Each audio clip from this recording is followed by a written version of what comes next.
Hi, I'm a trusted advisor. I'm a corporate attorney and my name is Andy Gale. I specialize in assisting shareholders and business owners in the formation of corporations and their maintenance of corporate records.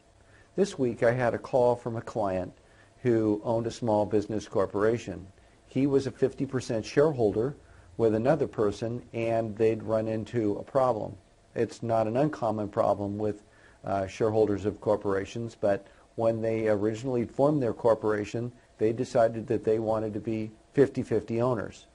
And when things are going well, of course, it's a good thing because we're in there working together, making equal decisions.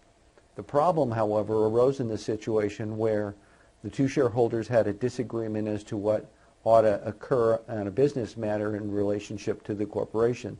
And so they were stuck. They were at a standoff that didn't know what to do. So they'd called to ask for some suggestions.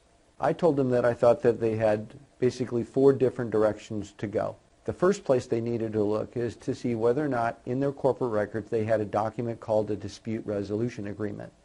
The purpose of the dispute resolution agreement is that it would set out a formalized process on how shareholders with equal power would actually work through a situation like this.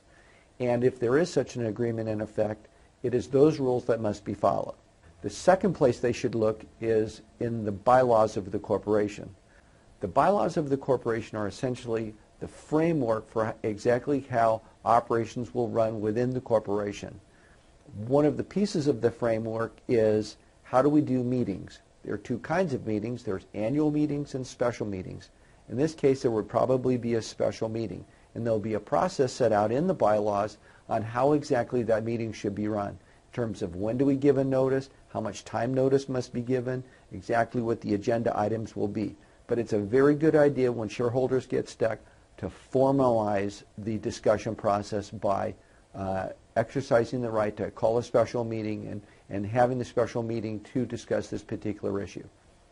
A third option would be to retain an outside third-party mediator. There are companies in most cities that offer dispute resolution services where you bring in an independent third party like a retired judge, explain the matter in front of them.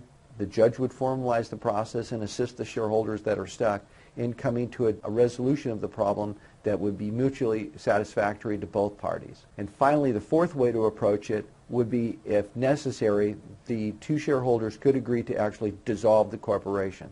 The corporation could be dissolved on a vote of a person holding 50% or more of the shares, and in this particular case that was the factual scenario.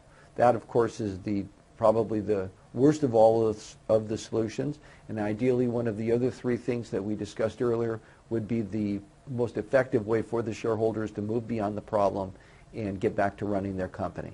I hope this information was helpful, and if you want to look down below this video, you will find some other links to other videos that we've created that hopefully will be of some assistance to you in running your corporation.